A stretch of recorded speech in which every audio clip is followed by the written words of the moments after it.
has a couple of different paths to a second passport, but there's one second citizenship program in particular that I think stands above all the rest of them. And the best thing is it's available to almost anyone who has a little bit of patience, even if you don't have a whole lot of money. There are a couple of things that you need to be aware of though, and I'm going to get into all of those today. So stay tuned. It's the Unconventional Entrepreneur Show.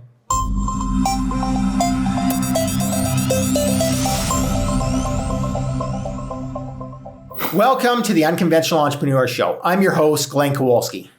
Every week on this channel, you'll find new videos to help liberty-minded entrepreneurs and investors just like you find more personal, financial, and location independence. So be sure to hit the subscribe and the notification button so you never miss your chance to find more freedom and liberty in this unfree world. In this crazy world we're living in, having a second passport opens up a world of opportunity to have more freedom, liberty, and safety and security in your life. There's a problem though. Most second passport programs in the world require that you're either ultra rich and willing to invest tons and tons of money, or that you have family connections and ancestry in certain places. Panama's Friendly Nations visa, however, it offers a path to citizenship, which is available to almost anyone as long as you have some patience. And that makes it a real serious contender for a very strong and powerful plan B that includes a second citizenship. And having that gives you options that even James Bond would be envious of.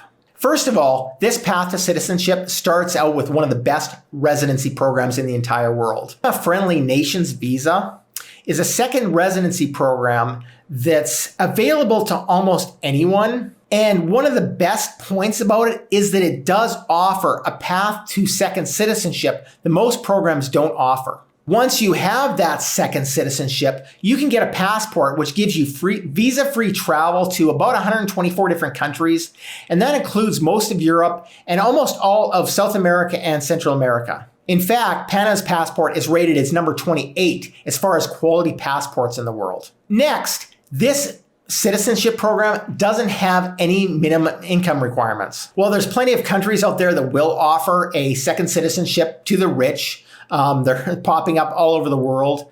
There's not very many where you can get citizenship based on just having some patience and a little bit of time. And so for most of us, that gives us a freedom option that most of us really thought was probably out of reach for us. In fact, even Panama has other options for a second passport, but those require more money and they're only temporary. The one we're talking about today is a permanent citizenship in Panama. Next, this visa creates several generations worth of excellent opportunities.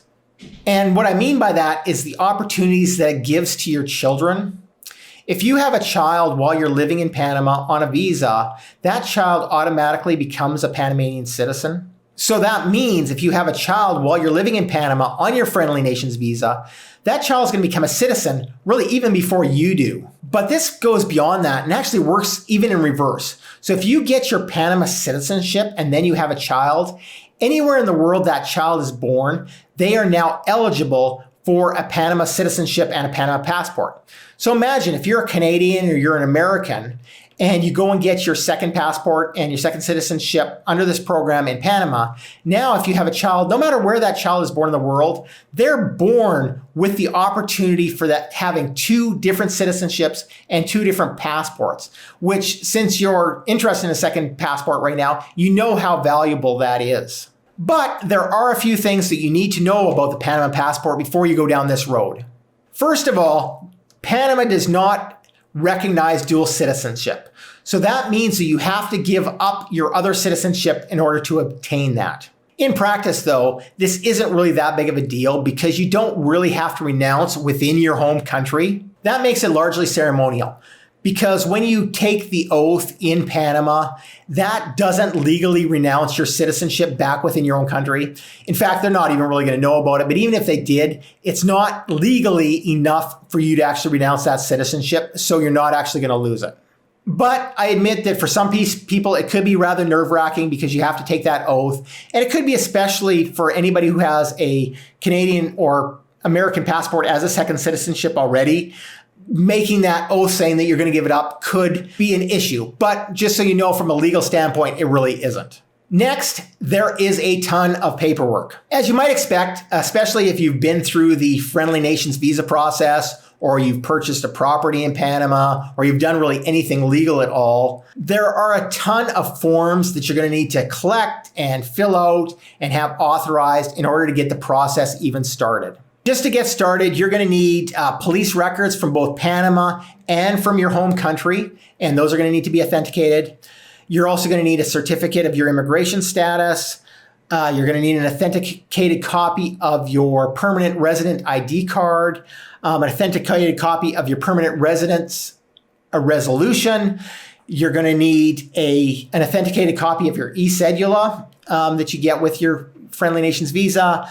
You're going to need proof of your economic solvency. So even though there isn't a minimum income requirement, you do have to prove that you're able to support yourself and you're not going to rely on the system, which Panama doesn't have much of a backup system. So it's not the place you want to come if you're in those straits. You're going to need a copy of your passport, which has been authenticated back in the state where you're from, whether that's Canada, US, wherever that is. And you're going to need a certificate of health, which you should be able to get in Panama with a Panamanian doctor and get authenticated here. Then once all of that is approved, you're going to have to go through and do an interview. You're going to have to take a Spanish proficiency test and also prove that you have some good knowledge of Panamanian history. And all of that is kind of standard no matter where you go, so it's not really different than anywhere else in the world when you're getting a second citizenship. As great as the Panamanian Friendly Nations path to second citizenship is, though, if you're in a hurry, you might want to start to look elsewhere because this visa is going to take you a lot of time. Just to apply for citizenship, you need to have spent 5 years as a permanent resident in Panama.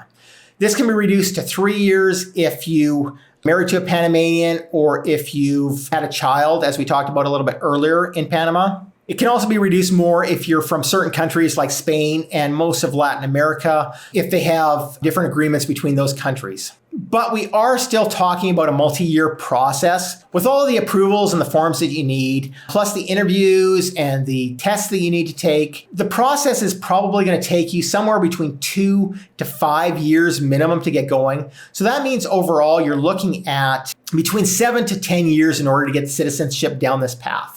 So the great thing about the Panama citizenship through the Friendly Nations visa, it's a great passport to have, and you can get it without having a lot of money. You just need a little bit of time. While you're waiting it out, you can take advantage of one of the best second residency programs in the world, and you can start living, with less taxes and in a beautiful tropical country that has so much to offer like Panama does. Keep in mind, though, with the Panama Friendly Nations visa, the law requires that you visit the country once every couple of years in order to keep it valid. We recommend that you do it once a year just to be sure. However, if you plan on applying for citizenship, that's not going to be enough. You have to spend more time on the ground, generally speaking, probably the full 5 years. So if you plan on going down that route, plan on being within the country of Panama during the 5 years of that permanent residency. But regardless of whether you want to apply for citizenship down the road or not, the Panama Friendly Nations visa is definitely one of the best second residency programs in the world. So if you're looking for more information on that visa, we have another video that's up on your screen right now. Go and watch that right now. And this is Glenn Kowalski from the Unconventional Entrepreneur Show, and I'll see you over there.